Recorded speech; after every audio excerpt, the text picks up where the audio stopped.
Polka. Chaque photo a son histoire. Comme chaque mercredi, on accueille Dimitri Beck de Polka Magazine pour décrypter une photo qui a marqué l'actualité. Bonjour Dimitri. Bonjour Marine. Et ce matin, vous revenez sur la cérémonie d'allumage de la flamme des Jeux Olympiques de Paris après 200 jours de leur ouverture. Tout était préparé au millimètre près pour la répétition générale de l'allumage de la flamme des Jeux Olympiques de Paris. Le spectacle a des airs de péplum, un peu comme si nous étions montés dans une machine à remonter le temps pour un voyage dans l'Antiquité. Le décor déjà, le sanctuaire d'Olympie devant les ruines vieilles de 2600 ans du temple au temple dédié à la déesse Héra. Le spectacle ensuite, un ballet au rite très codifié, inspiré de la mythologie, un petit peu kitsch au goût de certains d'ailleurs.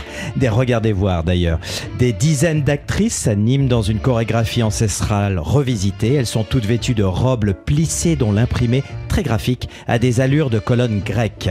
Avec leurs rayures noires et blanches, on pourrait y voir un clin d'œil aux colonnes de Buren, mais nous ne sommes pas dans le secret des dieux pour vous le confirmer. Au cœur de l'image maintenant, la grande prêtresse, c'est l'actrice grecque Marie Mina.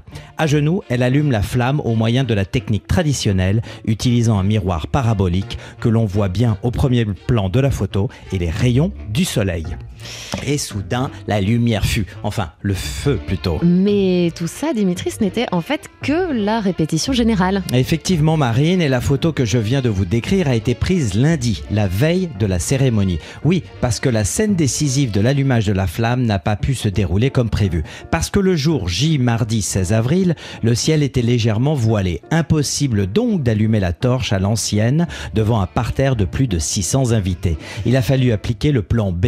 Serait-ce là encore un clin d'œil fait au président français ? Les dieux sont capricieux et malicieux parfois, on le sait bien. En attendant, parce que les Jeux Olympiques ne peuvent pas attendre, la grande prêtresse a finalement utilisé une flamme de secours apportée dans un bol en terre. De quoi ensuite allumer la première torche olympique. Ce moment symbolique marque le coup d'envoi des festivités. La suite, c'est un incroyable marathon et passage de relais entre de grands sportifs. La flamme olympique vient donc d'entamer son long périple de 5000 km à travers la Grèce. Il va durer 11 jours. La flamme sera ensuite transmise aux organisateurs français le 26 avril dans le stade Panathénaïque à Athènes avant d'arriver à Paris le 26 juillet pour la cérémonie d'ouverture. Allumez le feu. Dimitri Beck, c'est une chronique que vous pourrez retrouver sur le site de polkamagazine.com. Polka. Chaque photo a son histoire.